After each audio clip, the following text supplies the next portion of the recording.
Ella Fitzgerald stood backstage at the Downbeat Club in New York, listening to Dizzy Gillespie's trumpet tear through a bebop solo at impossible speed.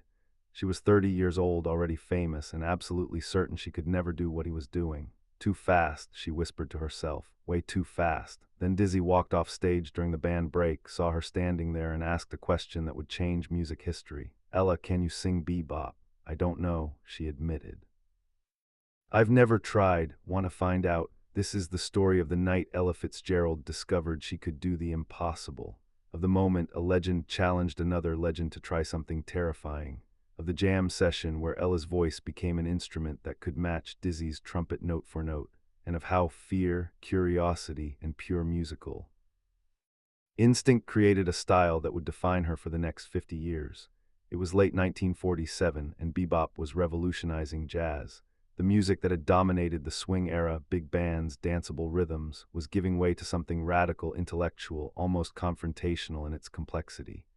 Charlie Parker, Dizzy Gillespie, the Thelonious Monk, they were playing faster, more adventurous than anything jazz had heard before. The melodies were intricate, built on extended harmonies. The rhythm was fragmented, syncopated in ways that made swing feel simple. Improvisations moved at blazing speeds through harmonic territories most musicians couldn't navigate. Bebop wasn't designed for dancing. It was designed for listening, for appreciating virtuosity and intelligence. It demanded technical excellence and deep musical understanding.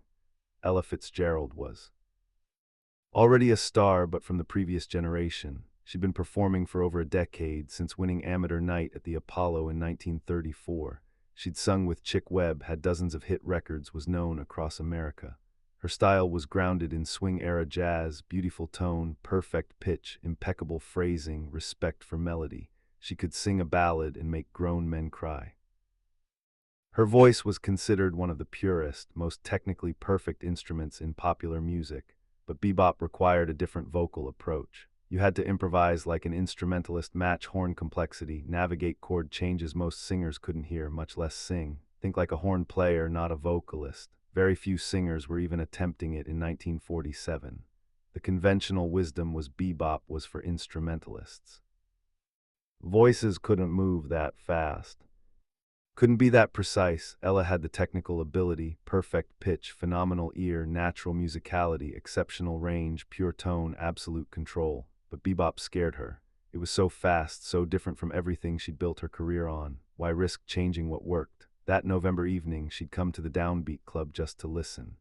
Dizzy's band was legendary, and Ella wanted to hear what everyone was talking about. She stood backstage, watching through the curtain as Dizzy and his quintet played. The speed was astonishing, notes cascading from Dizzy's trumpet faster than seemed humanly possible.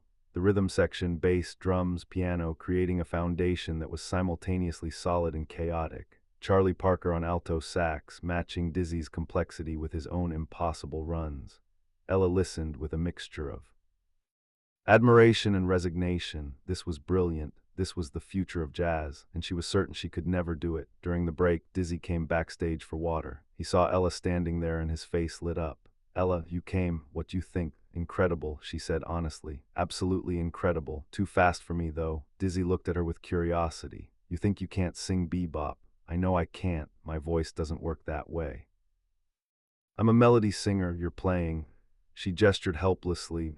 Something else entirely. Your voice is an instrument, Ella. Best instrument in jazz, in my opinion. You've got perfect pitch. You can hear everything. Your range is insane. Why couldn't you sing bebop? Because it's too fast, Ella repeated.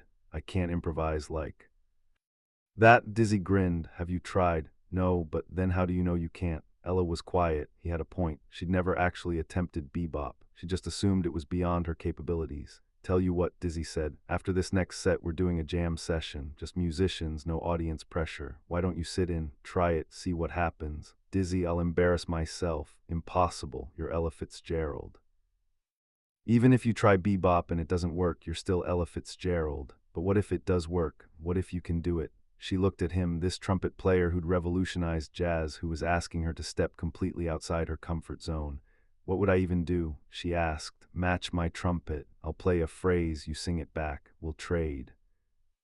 Like a conversation, just copy what you play. not copy, respond, match, make it yours, your voice against my trumpet, see who wins. It sounded terrifying and thrilling. One song, Ella said, if it's terrible, I stop. Deal. The next set ended around 1 a.m. The regular crowd had mostly left. The jam session was for musicians, people who'd come to play, to experiment, to push boundaries without judgment.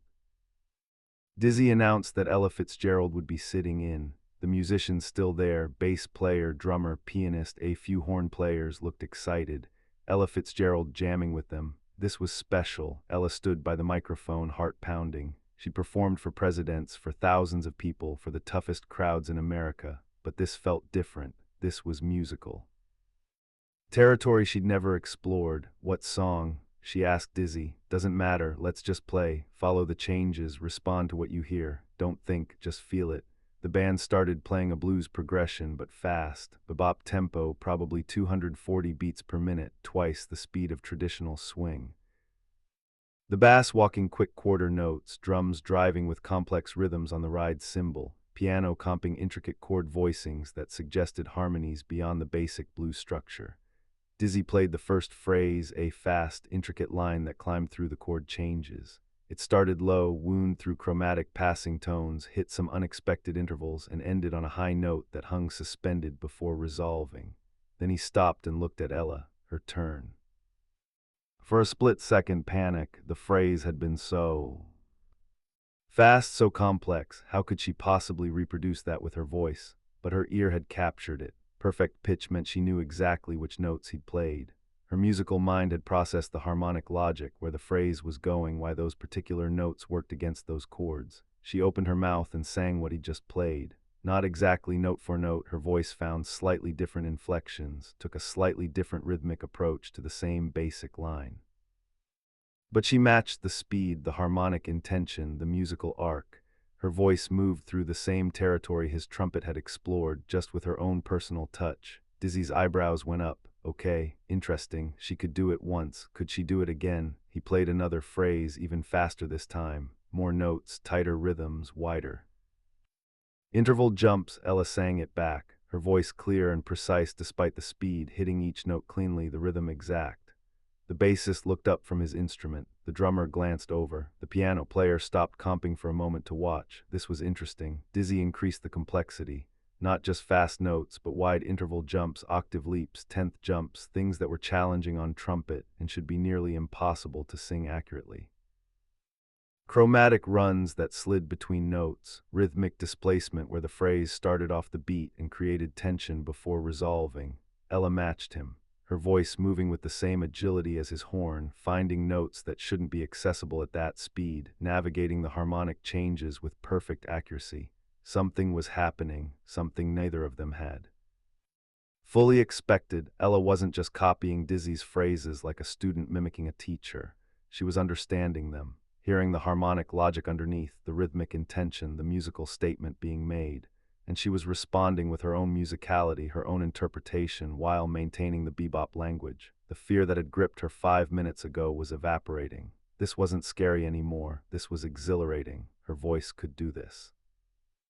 Not struggle through it, actually do it cleanly, musically, with the same facility Dizzy's trumpet had. Dizzy played faster. Ella matched him without hesitation. He played more complex harmonies, substitutions, alterations, extensions. Ella navigated them perfectly, her ear identifying the chord qualities and finding notes that worked. He threw in a phrase with crazy syncopation, notes landing in unexpected places rhythmically. Ella not only matched the syncopation, but added her own rhythmic twist on the response, playing with the time in a way that complemented his idea. The other musicians had stopped playing entirely now, just bass and drums keeping time, everyone else watching this conversation between trumpet and voice. This wasn't a singer attempting bebop and doing okay. This was a singer who could actually do it, at Dizzy Gillespie's level. Maybe even pushing him. Dizzy started laughing, not from mockery but from pure musical joy. This was incredible. He played another impossible phrase, testing, challenging, excited to see what she'd do. Ella sang it back perfectly, then added her own variation. She took his musical idea and extended it, developed it, took it somewhere new. Now they were really trading, not teacher and student, not master and apprentice. Two equal improvisers having a musical conversation at the highest level. Dizzy's trumpet would ask a harmonic question, Ella's voice would answer with a rhythmic response. Her voice would make a melodic statement, his trumpet would comment on it with an altered version. The tempo increased, both of them pushing, testing limits, seeing how fast they could think and respond. Ella discovered something extraordinary in that moment. The limitations she'd assumed existed, they weren't real. They were mental barriers, not physical ones. Her voice was as flexible, as fast, as sophisticated an instrument as any horn in jazz. She just had to trust it. Had to stop thinking of herself as a singer with certain constraints and start thinking of herself as a musician with an incredibly versatile instrument. She started adding her own ideas now, not just responding to Dizzy but initiating, singing phrases that he then had to match with his trumpet. The role reversal made Dizzy grin even wider, the challenge going both directions now. He matched her phrases, then elaborated on them, threw them back transformed. They were playing together, really playing. Forgetting about the small audience of musicians watching, forgetting about technique and theory, just two artists at the peak of their abilities discovering what happened when both operated at maximum capacity. Ella started using syllables, ba-doo-bee-dop, turning her voice into pure sound, pure rhythm. Not words, just musical expression, scat singing but at bebop speed and complexity. The phrases coming from her mouth were astonishing, complex, fast, harmonically.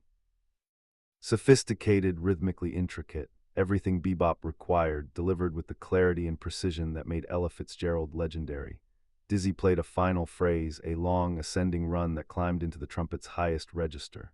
Ella matched it, her voice climbing equally high, equally clear, ending on a perfect high note that hung in the air. Silence, then the musicians watching erupted. Not polite applause, genuine shock and excitement. They just witnessed something new.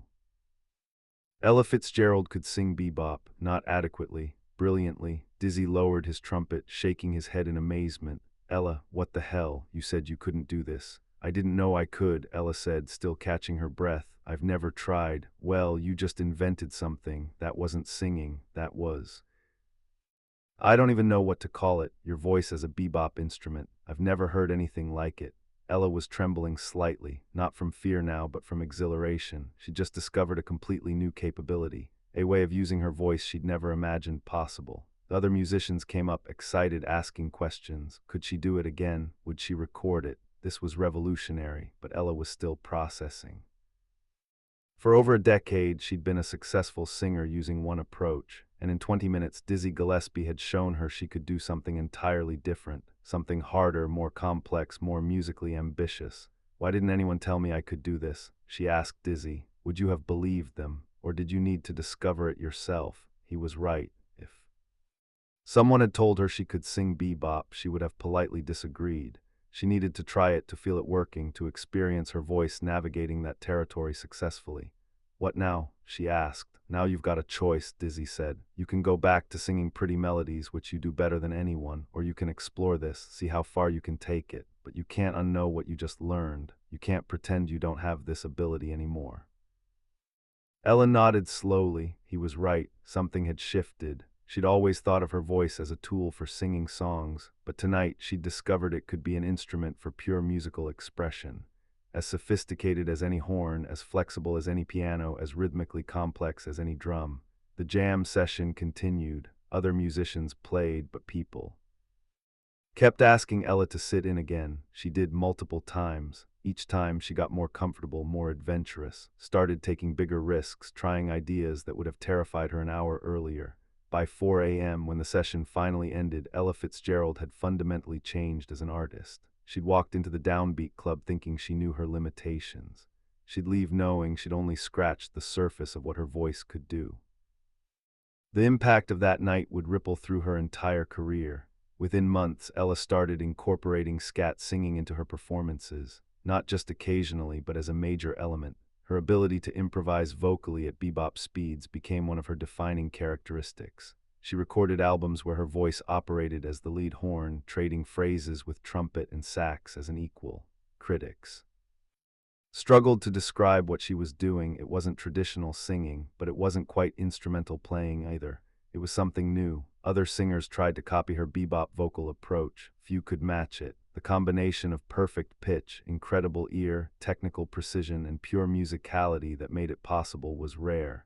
Ella had it naturally, but she needed Dizzy to show her it existed. Years later, when interviewers asked about her scat singing, Ella would always credit that night at the Downbeat Club. Dizzy asked if I could sing bebop, she'd say. I told him I didn't think so. He said, try it. So I did, and it turned out I could. I just didn't know until I tried. Were you scared? They'd ask, terrified, but Dizzy made it feel safe. He wasn't testing me to see if I'd fail. He genuinely thought I could do it and wanted to help me discover that. That's a gift, having someone believe in your abilities before you do. Dizzy Gillespie would tell his own version of the story. I heard Ella had perfect pitch, incredible range, amazing ear, he'd say. And I thought, why isn't she singing bebop? So I asked her. She said she couldn't. I said, let's find out. Turned out she could do it better than most horn players. She just needed permission to try. The night of November 1947 at the Downbeat Club became legendary in jazz circles. The night Ella Fitzgerald discovered she could sing bebop. The night her voice became an instrument. The night fear gave way to possibility. No recording exists of that original jam session. It was too informal, too spontaneous, but the impact was recorded in everything Ella did afterward. Every scat solo, every bebop interpretation, every moment where her voice operated beyond traditional singing, all of it traced back to Dizzy Gillespie asking a simple question, can you sing bebop?